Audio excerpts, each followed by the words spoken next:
नमस्कार बच्चों, प्रणाम सभी को। बहुत दिन हो गए हमें पढ़े हुए, तो आज हम अपनी पढ़ाई पूरी करते हैं और आपकी फ्रांसीसी क्रांति वाला जो पाठ है वो आज हम कंप्लीट कर लेते हैं। क्योंकि जब हमने फ्रांसीसी क्रांति पढ़ी थी तो उस समय हमारा सिलेबस नहीं आया था। उसके बाद 2-3 दिन बाद हमारा सिलेबस आया और अब हमें केवल उस सिलेबस के अनुसार एक ही टॉपिक कंप्लीट करना है, वो है क्रांति की शुरुआत। तो बहुत अच्छा है आपके लिए कि हमारा जो सिलेबस है वो हमारे पास आ चुका है। अगर आपने नहीं उतारा हो तो पिछला वीडियो आप देखकर अपने सिलेबस को कंप्लीट तरीके से जो है वो उतार लें। ठीक है, तो इसका लास्ट पॉइंट आज हम समझ लेते हैं। नहीं समझे हो आप तो पिछला वीडियो अच्छे से देख लीजिए, उसे समझ लीजिए और उसके बाद ही आज का जो टॉपिक है वो कंप्लीट कर लीजिए। ठीक है, क्रांति की शुरुआत पढ़ेंगे इसमें। तो सबसे पहले जो पिछला हमने पढ़ा है उसे रिवाइज करते हुए, फ्रांसीसी क्रांति कब हुई थी? 1789 ईस्वी को। ठीक है, फ्रांसीसी क्रांति जो है उस समय फ्रांस का जो शासक है यानी सम्राट है वो कौन था? याद होगा आपको, लुई 16वां, जिसे आपके इस तरह से लिखा हुआ है। ठीक है ना, तो आप ये चाहे इस तरह से लिखें या इस तरह से लिखें। लुई 16वां था। तो लुई 16वें के साथ ही हमने उस समय फ्रांसीसी समाज भी पढ़ा था। समाज में हमने पढ़ा था, आपको याद हो और आपने उतारा हो तो कॉपी किताब जरूर आप साथ लेकर बैठें ताकि आपकी रिवाइज होता रहे। प्रथम एस्टेट, द्वितीय एस्टेट और तृतीय एस्टेट। ठीक है ना, तो बिल्कुल आपको याद आ गया होगा, हमने ये तीनों ही पढ़े हैं। तो अगर राजा कर लगाएगा, बच्चों मेरे क्वेश्चन का आंसर दें आप, अगर राजा कर लगाएगा तो इन तीनों वर्गों में से कौन कर भरेगा? याद आ गया होगा अगर आपने ध्यान से पढ़ा है तो तृतीय एस्टेट है ना, क्योंकि इसमें किसान, मजदूर, मध्यम वर्ग, जितने भी व्यापारी, व्यवसायी, जितने भी मध्यम वर्ग आता है वो तृतीय एस्टेट में आता है। तो यही लोग ज्यादा समझदार होते हैं, शिक्षित होते हैं, जागरूक होते हैं और यही कर देते हैं। प्रथम एस्टेट में पादरी वर्ग, पुजारी वर्ग आता है। द्वितीय एस्टेट में अधिकारी, कर्मचारी वर्ग जो कि राजा के बहुत निकट होते हैं, वो सारे द्वितीय एस्टेट में आते हैं। तो ये कर नहीं देते हैं, तो इन्हीं को ही कर देना है। अब राजा जो कर लगाता है बच्चों, वो क्या खुद ही लगा लेता है? बिल्कुल नहीं। ऐसा होता है कि राजा जो है वो कर लगाता है तो एक सभा होती है, जैसे आजकल हमारी संसद होती है, व्यवस्थापिका होती है, विधायिका होती है, इनका नाम आपने सुना होगा। तो उस समय भी एक प्रतिनिधि सभा होती थी। बिल्कुल ध्यान से सुनिए आप, प्रतिनिधि सभा, उसका नाम था नेशनल असेंबली, जिसे प्रतिनिधि सभा कहते हैं। अगर आप प्रतिनिधि सभा लिखें तो भी सही होगा। नेशनल असेंबली में ये जो तीनों वर्ग हैं इनके सदस्य आते थे। ठीक है ना, तो ये नेशनल असेंबली के परामर्श से जो सम्राट होता था वो कर लगाता था। तो बैठक, अब इसकी बैठक कब होगी इसका निर्णय कौन करता था? इसका निर्णय सम्राट करता था। ठीक है ना, तो 1614 ईस्वी के बाद, क्योंकि हम तो पढ़ रहे हैं 1700 है ना, लेकिन 1614 ईस्वी के बाद तक एक भी बार प्रतिनिधि सभा नेशनल असेंबली की बैठक हुई ही नहीं। ठीक है ना, तो कर जो लगे हुए थे इतने सालों से वो ही लगे हुए हैं, वो ही व्यवस्थाएं हैं। तो व्यवस्थाएं जो है वो 1614 के बाद बदली ही नहीं। ठीक है ना, तो लुई 16वें ने अब इसने सोचा कि क्यों ना अब नए कर जो है वो लगाए जाए।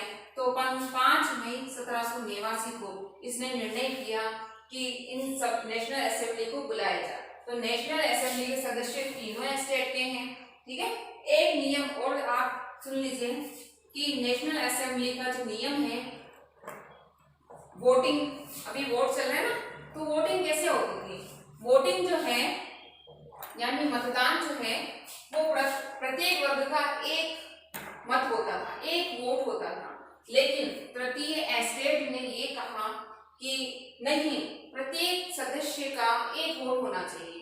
यानी अगर इसमें जैसे आपके बता रखा है, इसमें 300 जब बैठक बुलाई गई थी 5 मई को, इसमें प्रथम एस्टेट में 300 सदस्य आए, द्वितीय एस्टेट में 300 सदस्य आए और तृतीय एस्टेट में क्योंकि एक बहुत बड़ा वर्ग जो था गरीब लोगों का, शिक्षित लोगों का, समझदार लोगों का, वो इसमें आया, तो 600 लोग आए। ठीक है ना। तो इन्होंने ये मांग रखी कि क्योंकि हम शिक्षित हैं, हम कर दे रहे हैं, हम मध्यम वर्गीय हैं, तो क्यों ना प्रत्येक व्यक्ति को एक वोट देना चाहिए। जबकि पहले क्या नियम था कि प्रत्येक वर्ग एक वोट देगा, तो इसका भी एक वोट हो जाएगा, इसका भी एक वोट हो जाएगा, इसका भी एक वोट हो जाएगा। लेकिन ऐसा तृतीय एस्टेट नहीं मानता था। ठीक है ना। तो इस तरह से अगर प्रत्येक सदस्य जो वोट देगा तो क्या होगा, इसके 300 आएंगे, इसके 300 आएंगे और इसके 600 आ जाएंगे, है ना, जो कि आज वर्तमान में है। यानी मेरा एक वोट है, मैं एक हूं तो मेरा भी एक वोट है, हमारे पूरे वर्ग का नहीं है। तो ये जो बात है वो किसने कही, दार्शनिक पढ़ा है हमने, रूसो। इसने अपनी पुस्तक लिखी द सोशल कॉन्ट्रैक्ट, है ना, द सोशल कॉन्ट्रैक्ट आपकी किताब में लिखा हुआ है। किसने लिखी, रूसो ने लिखी। छोटा क्वेश्चन आ सकता है आपके। इसने कहा है कि प्रत्येक व्यक्ति जो है उसका प्रत्येक का एक मत होना चाहिए, है ना। लेकिन राजा ने ये बात नहीं मानी, तो जो सभा थी जो इकट्ठी हुई थी उसने अब मतलब वहां पर बैठक में जो है वो बिल्कुल बैठी ही नहीं और बाहर वर्साई के भवन के बाहर चली गई। तो उसने तृतीय एस्टेट के जो लोग हैं उन्होंने अपनी एक अलग ही सभा शुरू कर दी और उन्होंने कहा कि हम 20 जून को 1789 को वर्साई के बाहर एक टेनिस कोर्ट है बच्चों, तो ये आपके टेनिस कोर्ट की शपथ, सामाजिक से हम जब पढ़ते हैं तो उसमें कंपटीशन एग्जाम के भी बहुत सारे क्वेश्चन बैठते हैं। टेनिस कोर्ट की शपथ कब ली गई, 20 जून 1789 को। किसके द्वारा ली गई, तृतीय एस्टेट के सदस्यों के द्वारा, क्योंकि ये भी कर देते थे और इन्होंने ही मांग की कि संविधान भी हमें ही बनाना चाहिए क्योंकि हम ही कर देते हैं। ठीक है ना। तो टेनिस कोर्ट की शपथ में प्रत्येक व्यक्ति ने ये शपथ ली और इसमें आपकी ये भी लिखा हुआ है कि इसका नेतृत्व यानी कोई ना कोई तो लीडर बनेगा ना, तो मिराबो और आबेसीए नामक व्यक्तियों ने वहां का मतलब नेतृत्व किया और टेनिस कोर्ट की शपथ ली गई। ये शपथ ली गई कि हम अपने फ्रांस का जो है संविधान लिखेंगे और प्रत्येक को समान अधिकार दिलवाएंगे। तो ये जो शपथ थी वो थी। अब ये तो हुई वहां की बात, असेंबली की बात, ठीक है। लेकिन जनता में क्या चल रहा था, ठीक उसके विपरीत जो जनता में जो है वो जैसा कि हमने देखा 14 जुलाई 1789 की घटना आपको याद होगी, याद है ना बच्चों। 14 जुलाई 1789 क्या घटना थी, बास्टिल दुर्ग का पतन। याद होगा आपको, बास्टिल दुर्ग का पतन, है ना। अगर आपको याद नहीं हो तो एक बार वापस पिछला वीडियो देख लीजिए आप। देखिए वीडियो देखने में आप कंजूसी मत किया कीजिए, क्यों, क्योंकि रिवीजन है वो। अगर ये सबसे अच्छी बात जो मैंने कही है आपको, ये बहुत अच्छी बात है कि एक बार क्लास अगर हम लेते हैं तो उसे दोबारा हम नहीं रिवाइज कर सकते, लेकिन अगर हमने कोई वीडियो बना दिया तो आप उसे दोबारा देख सकते हैं। ये बहुत अच्छी बात लगती है मुझे। तो बास्टिल दुर्ग का जो पतन है वो 14 जुलाई 1789। छोटे छोटे क्वेश्चन बनते हैं, इसे आप लिख लीजिएगा। तो जनता में क्या हो रहा था, जनता में ये हो रहा था अविश्वास, बहुत उस समय कड़ाके की ठंड पड़ रही थी, ठीक है ना। तो जो फसल थी उस ठंड की वजह से वो फसल जो है वो नष्ट हो गई। तो अब कर जो है, वैसे ही तो फसल नष्ट हो गई, अब कर किसको देना है, उन्हीं लोगों को, बेचारे लोगों को देना है। तो उनके पास रोटी के लिए भी पैसा नहीं था। जो जमींदार थे, जो जागीरदार थे, उनके ऊपर से भी उन गरीब लोगों का जो है वो विश्वास हट गया। और दूसरी तरफ 14 जुलाई 1789 को जो सम्राट था लुई 16, उसने अपनी सेना को जो है वो पेरिस में भेज दिया था ना, हमने पढ़ा है। तो उस समय जो नागरिक जो थे वो चाहते थे कि जब हमारे पेट में रोटी ही नहीं है तो अब तो विद्रोह करने के अलावा कोई रास्ता नहीं था। तो बास्टिल दुर्ग में जो हथियारों का और एक बहुत बड़ी जेल थी, बहुत ज्यादा वहां पर हथियार थे, तो उन हथियारों को लेने के लिए उन्होंने बास्टिल दुर्ग पर हमला कर दिया था, ठीक है ना। ये चीज हमने पढ़ी है। तो 17 जुलाई 1789 को ये घटना हुई। धीरे धीरे ऐसा घटनाक्रम हुआ कि 1791 में अंत में नेशनल असेंबली प्रति स्टेट को नेशनल असेंबली बना दिया गया राजा के द्वारा, सम्राट के द्वारा। और जो सारी व्यवस्था है बच्चों वो आज की जो वर्तमान में हम भारत में देख रहे हैं, समानता का अधिकार, स्वतंत्रता का अधिकार दे दिया गया सबको। और संविधान जो है 1791 ईस्वी में बनकर तैयार हो गया। ठीक है, ये तो हमने पूरी घटना याद कर ली। तो 1791 ईस्वी में संविधान, फ्रांस का संविधान बनकर तैयार हुआ। माना कि वहां बहुत कमियां रही होंगी, लेकिन शुरुआत जो है वो बहुत अच्छी हुई। फ्रांस में राजतंत्र व्यवस्था थोड़ा सा मिटा देते हम। फ्रांस में राजतंत्र व्यवस्था ऐसा नहीं है कि राजा को बिल्कुल हटा दिया गया। फ्रांस में राजतंत्र व्यवस्था रखी गई।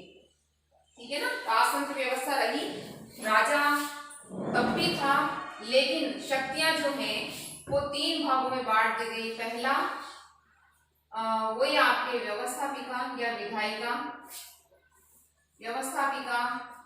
दूसरा जो है वो कार्यपालिका, और तीसरा है न्यायपालिका, जो कि आज वर्तमान में भारत में है। देखा ना आपने? तो ये जो सिद्धांत है इसे कहते हैं शक्तियों का विभाजन। शक्तियों का विभाजन, ठीक है ना, यानी शक्तियों को बांट दिया गया तीनों में।